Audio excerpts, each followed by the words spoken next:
दूसरा जो चैप्टर रसायन का चल रहा है उसके अगले टॉपिक में हम लोग क्षार के बारे में पढ़ेंगे।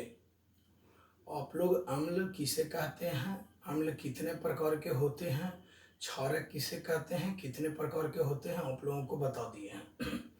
अब हम लोग पढ़ेंगे क्षार के बारे में। तो क्षारक आप लोग को बता दिए थे पहले ही कि यह स्वाद में कड़वा होता है या खारा होता है।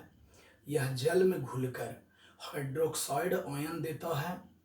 यह लाल लिटमस पत्र को नीला कर देता है। यह अम्ल के साथ अभिक्रिया करके उसे उदासीन बना देता है। क्षारक के बारे में बता दिए थे। अब ये याद रखना है कि जो क्षारक है, सभी क्षारक जल में घुलनशील नहीं होते हैं। सभी जो क्षारक हैं वो जल में घुलनशील नहीं हैं। सभी घुलनशील नहीं है, लेकिन कुछ क्षारक जो है जल में क्या होता है तो घुलनशील होता है। तो देखेंगे जल में क्वेश्चन पहले लिखेंगे कि क्षार किसे कहते हैं, क्षार किसे कहते हैं। ऐसे दोनों में कोई खास अंतर नहीं है। क्षारक क्षार के परिभाषा एक ही होता है, लेकिन जराओ अलग से जान जाइए। तो आंसर होगा जल में घुलनशील क्षारक को क्षार कहते हैं। यही याद रखना है, जल में घुलनशील क्षारक को क्षार कहते हैं। उसके बाद याद रखना है कि क्षारक कौन कौन है। ऐसा क्षारक यानी क्षारक NaOH यानी सोडियम हाइड्रोक्साइड या कास्टिक सोडा हो गया, KOH पोटेशियम हाइड्रोक्साइड हो गया, CaOH के होल 2 यानी कैल्शियम हाइड्रोक्साइड हो गया, इत्यादि क्या हैं तो क्षार हैं। इत्यादि क्या हैं, क्षार हैं। आगे देखिए, इसमें ये भी याद कर लेना है, मतलब वो जैसे हो गया सभी क्षार क्षारक होते हैं, यानी जितना क्षार है वो क्षारक होता है, लेकिन सभी क्षारक क्षार नहीं होते हैं। कहे कि सभी क्षारक जल में विलय नहीं होता है। तो क्वेश्चन नंबर 1 में ये आप लोग यहाँ तक के लिख लेंगे। क्वेश्चन पहले लिखेंगे क्षार किसे कहते हैं, उसके बाद आंसर हो गया, यहाँ तक के हो गया। क्वेश्चन नंबर 2 की ओर बढ़ेंगे। क्षारक और क्षार में अंतर 2 नंबर के पूछ सकता है कि क्षारक और क्षार में अंतर स्पष्ट करें।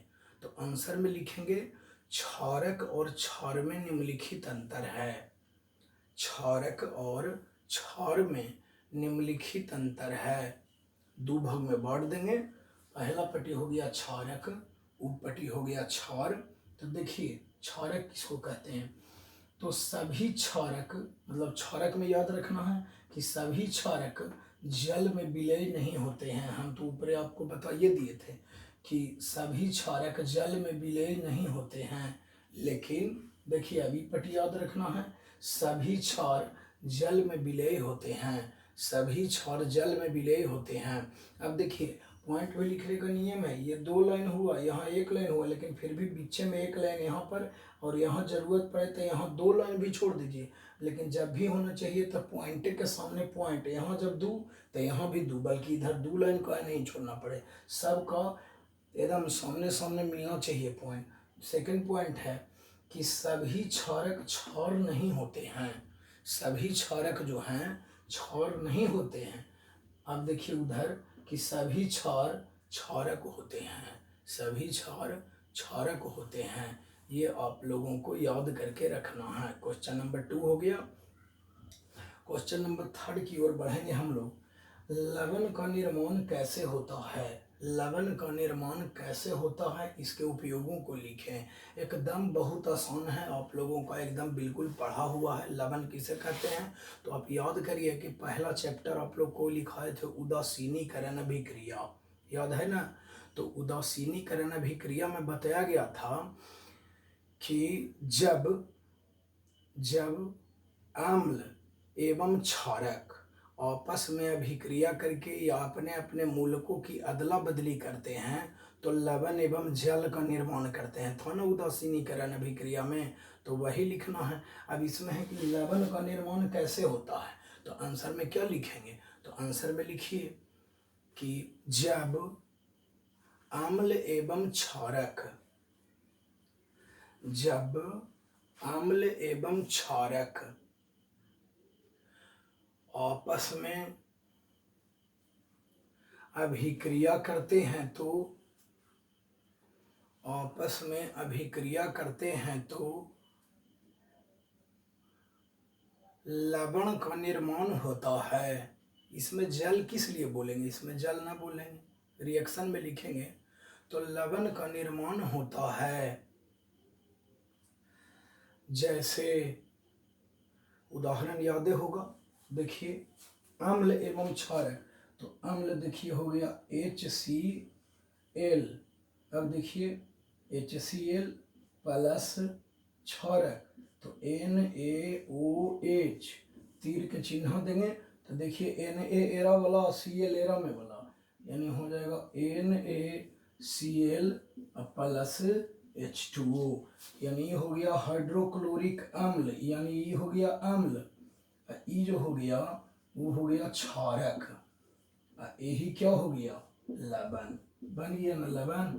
तो लवण कैसे बना, अम्ल एवं क्षारक आपस में अभिक्रिया किया तो क्या बना, लवण बना। तो परिभाषा लिखने के बाद बाबू केमिस्ट्री ऐसा है, तो केमिस्ट्री है तो आप रिएक्शन जरूर लिखेंगे, नीचे लिख देंगे परिभाषा लिखने के बाद। इसके बाद नीचे अभी हुआ नहीं है, लवण के एक दो उदाहरण लिख लीजिए। यहाँ तो NaCl देखिए लिए कि लवण है, नीचे लिख लीजिए NaCl, coma 2 CaSO4, coma 2 MgSO4, coma CuSO4 इत्यादि।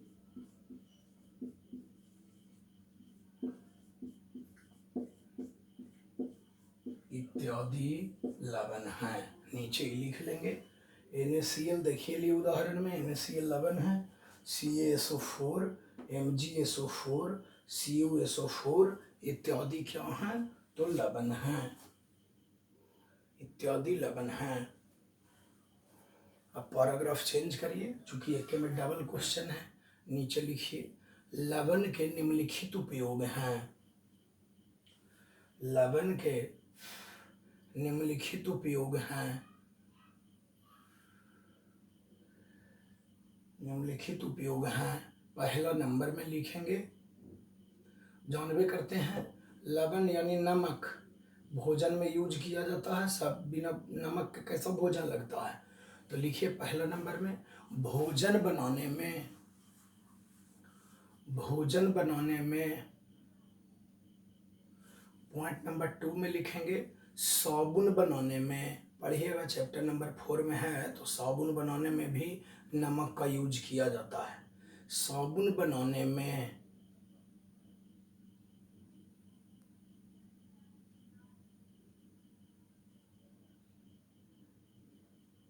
तीसरा लिख लीजिए निर्जलीकरण को रोकने में, निर्जलीकरण को रोकने में।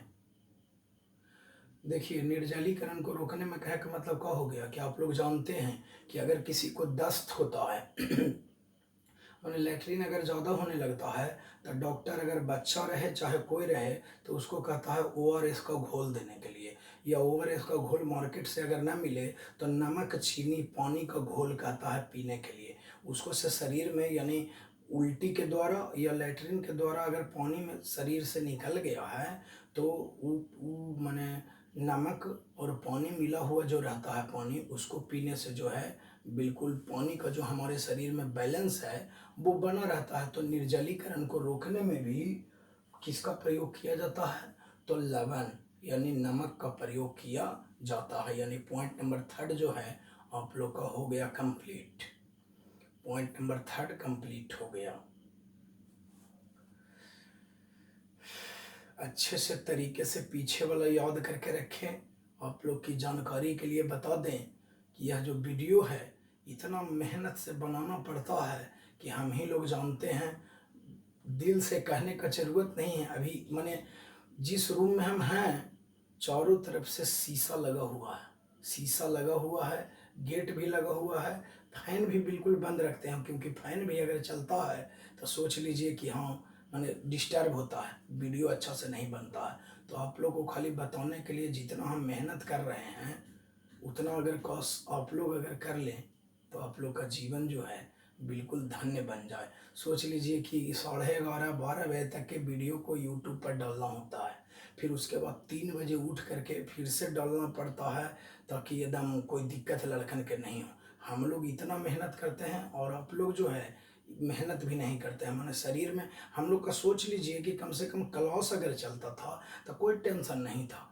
8 9 बजे सो जाते थे तो आराम से 4:30 5 बजे उठते थे और आप लोग का क्लास 6 बजे से 6:30 बजे से शुरू कर देते थे। लेकिन ये वाला जो ऐसा सिस्टम है तो हम लोग को क्लास पढ़ाने से ज़्यादा मेहनत इसमें करना पड़ रहा है कि नहीं भाई हर हालत में वीडियो एकदम अपलोड होना चाहिए। इसलिए आप लोग हम लोग का इज्जत आप लोग के हाथ में है।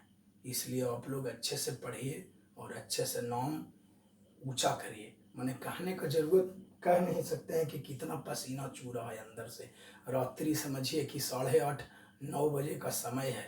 सोचिए कि चारों तरफ से बिल्कुल एकदम शीशा पैक है, बस अपने रूम से पढ़ा रहे हैं, ऊपर में मेहनत करना पड़ रहा है। बताइए। क्वेश्चन नंबर अगला जो है एकदम इम्पोर्टेंट है।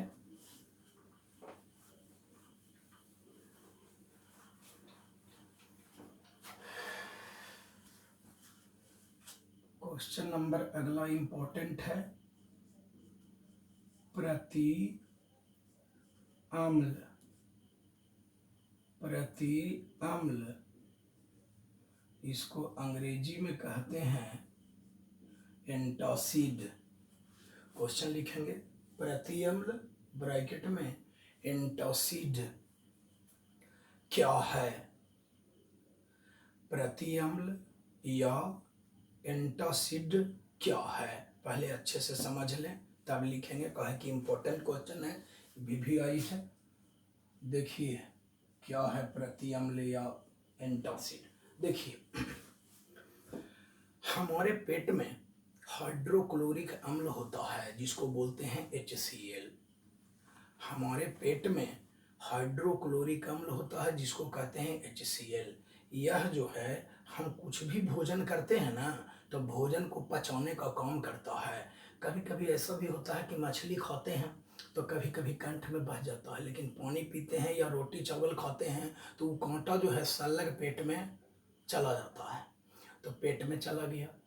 मुर्गा मीट खाते हैं तो कभी कभी ऐसा भी होता है कि हड्डी को भी चबा जाते हैं, वो भी अंदर जाने के बाद आप लोग ये बोल चल के भाषा में भी कहते हैं कि हाँ पेट में गेला के बाद सब पच जाता है, पेट में जाने के बाद सब पच जाता है।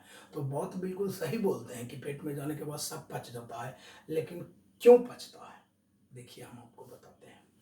हमारे पेट में हाइड्रोक्लोरिक अम्ल होता है। यह हाइड्रोक्लोरिक अम्ल भोजन को पचाने का काम करता है। यह हाइड्रोक्लोरिक अम्ल भोजन को पचाने का काम करता है। लेकिन जब हम कुछ ऐसा भोजन कर लेते हैं, जैसे बहुत ज़्यादा मिर्च मसाला युक्त भोजन अगर कर लेते हैं, बहुत ज़्यादा मिर्च मसाला युक्त या तेल वाला, जैसे पूड़ी हो गया या पराठा हो गया, पूरा एकदम छाना हुआ चीज़ हो गया, ये सब चीज़ जब खा लेते हैं ना तब ऐसी स्थिति में हमारे पेट में भोजन पच नहीं पाता है और अधिक मात्रा में हाइड्रोक्लोरिक अम्ल बन जाता है। अधिक मात्रा में हाइड्रोक्लोरिक अम्ल बन जाता है जिससे हमारे पेट में जलन देने लगता है और बहुत ज़्यादा दर्द करने लगता है। आप ये भी ध्यान दीजिए, आप ये भी ध्यान देते होंगे कि अगर कहीं शादी विवाह है चाहे मरनी अगर रहता है तो पूड़ी अगर खा लीजिए आप, थोड़ा दबा के ढेर मनी अगर खा लेते हैं पूड़ी को तो देखिए आपको 2 4 घंटा जो है खाने का मन नहीं करता है। इसका मतलब क्या है कि ऐसा भोजन अपने पेट में डाल लिया जिसको से पचने योग्य जल्दी भोजन नहीं है, पचने योग्य जल्दी भोजन नहीं है, लेकिन उससे क्या हुआ कि हमारे शरीर में अधिक मात्रा में हाइड्रोक्लोरिक अम्ल का निर्माण हो जाता है जिसके कारण पेट में जलन और पेट दुखने लगता है। आप लोग देखते होंगे कि डॉक्टर जो है पेट दर्द जिसको कहता है, पेट दर्द होगा तो निश्चित रूप से डॉक्टर के पास जाते हैं तो कह देता है कि देखा ज़्यादा मिर्च मसाला वाला भोजन नहीं करना है, वो स्वास्थ्य के लिए काफ़ी हानिकारक होता है। तो जलन शुरू हो गया। अब देखिए आप यही समझना, तो क्यों जलन हुआ तो अधिक मात्रा में हाइड्रोक्लोरिक अम्ल बनाता ना, तब आप जानते हैं कि अम्ल बन गया। तो अम्ल के प्रभाव को कम करने के लिए क्या करेंगे, क्षारक चाहिए। तब ना अम्ल के साथ अभिक्रिया करके क्षारक अभिक्रिया करेगा अम्ल के साथ, तो उसके प्रभाव को क्या करेगा, उदासीन बना देगा। उसके प्रभाव को क्या कर देगा, उदासीन बना देगा। तो इसलिए हम क्या करना चाहिए कि हाइड्रोक्लोरिक अम्ल बना ना, तो क्षारक के रूप में प्रयोग किया जाता है milk of magnesia. Milk of magnesia जिसको बोलते हैं MgOH के होल 2। उदाहरण पिछला वीडियो में बताए थे, मिल्क ऑफ मैग्नीशिया या मिल्क ऑफ मैग्नीशियम बोलते हैं, या बेकिंग सोडा। बेकिंग सोडा को बोलते हैं खाने वाला सोडा। उसका सूत्र होता है NaHCO3। ये सब कैसे बनता है जो आगे बताएंगे, यही चैप्टर में पढ़ना है। तो बेकिंग सोडा का प्रयोग करते हैं। तो ये सब चूंकि क्षारक है, अब पेट में तो बना है अम्ल, तो बाहर से जब हम क्षारक के रूप में प्रयोग किए, क्षारक वाला दवाई जब हम खाए, है ना, क्षारक के रूप में जब प्रयोग किए, तो अम्ल के साथ अभिक्रिया करके उसके प्रभाव को कुछ ही कर देता है, नष्ट कर देता है, जिससे पेट दर्द मेरा क्या हो जाता है, ठीक हो जाता है। डॉक्टर के पास भी जानते हैं, डॉक्टर के पास भी अगर पेट बड़ी कस के दुखता है, डॉक्टर के पास भी जाते हैं। तो हम लोग जाते हैं तो डॉक्टर साहब जो दवाई लिखते हैं ना, निश्चित रूप से आप खुद समझ जाइए कि पेट में जखन ये जलन दे रहा है, तो इसका मतलब कि इतना वो जो टैबलेट गोली लिखते हैं ना, उस वह क्षारक है, तब तो वो दे रहे हैं। पढ़िएगा तब ना आपको पता चलेगा कि अरे पेट में अम्ल के निर्माण हुआ। तो निश्चित है वो इतना वो जो गोली हम खा रहे हैं, तो समझ जाइए कि उसमें क्षारक है। तो ना अम्ल क्षारक के साथ अभिक्रिया करके उसके प्रभाव को क्या कर देगा, नष्ट कर देगा। तो हमारा पेट का जलन क्या होगा, ठीक हो जाएगा। अब लिखेंगे आंसर, समझा दिए पहले। क्वेश्चन लिखा हुआ था प्रति अम्ल या एंटासिड क्या है, तो लिखेंगे आंसर में। हमारे पेट में हाइड्रोक्लोरिक अम्ल, ब्रैकेट में लिख लेंगे HCl। हमारे पेट में हाइड्रोक्लोरिक अम्ल यानी HCl होता है। हमारे पेट में हाइड्रोक्लोरिक अम्ल यानी HCl होता है। यह भोजन को पचाने का कार्य करता है। यह भोजन को पचाने का कार्य करता है। पूर्ण विराम देंगे। लेकिन तेल से बने हुए या अत्यधिक मिर्च मसाला युक्त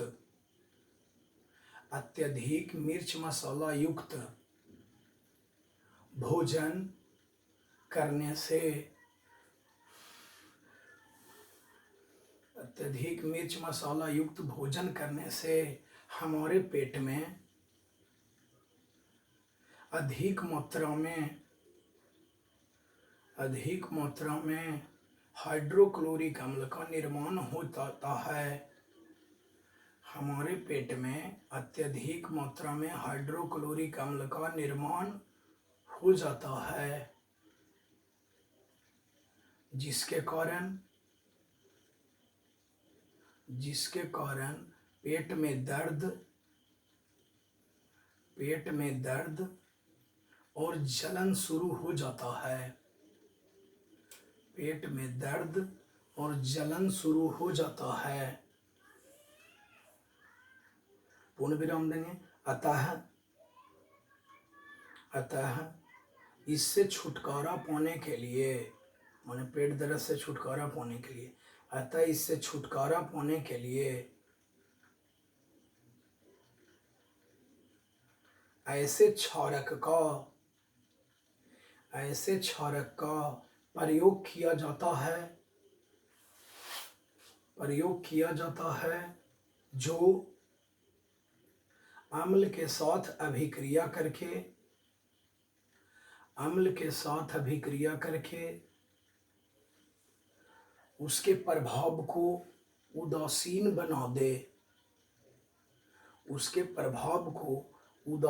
बना दे। पूर्ण विराम देंगे। ऐसे क्षारक प्रति अम्ल कहलाते हैं, प्रति अम्ल कहलाते हैं। यानी आप खुद समझ सकते हैं कि प्रति अम्ल कहने का मतलब क्या हो गया। समझिए, वो क्षारक है जो अम्ल के साथ अभिक्रिया किया, उसके प्रभाव को हटाया, तो ऐसे क्षारक क्या कहलाते हैं, प्रति अम्ल कहलाते हैं। पूर्ण विराम देंगे। लिखिए, प्रति अम्ल के रूप में, प्रति अम्ल के रूप में मिल्क ऑफ मैग्नीशियम, मिल्क मी और धल्ला okay, milk of magnesium, milk of magnesium, milk of magnesium bracket में लिख लीजिए MgOH के होल 2, MgOH के होल 2। परीक्षा में अगर लिख देते हैं ना, सूत्र अगर लिख देते हैं तो नंबर बढ़िया मिलता है। ना याद रहेगा तो ना लिखिएगा, लेकिन लिख देना चाहिए। मिल्क ऑफ मैग्नीशियम MgOH के होल 2, कॉमा 2। लिखिए baking soda, baking soda means खाने वाला सोडा होता है, बेकिंग सोडा ब्रैकेट में लिखिए NaHCO3, NaHCO3 इत्यादि इत्यादि का प्रयोग किया जाता है, इत्यादि का प्रयोग किया जाता है। बस।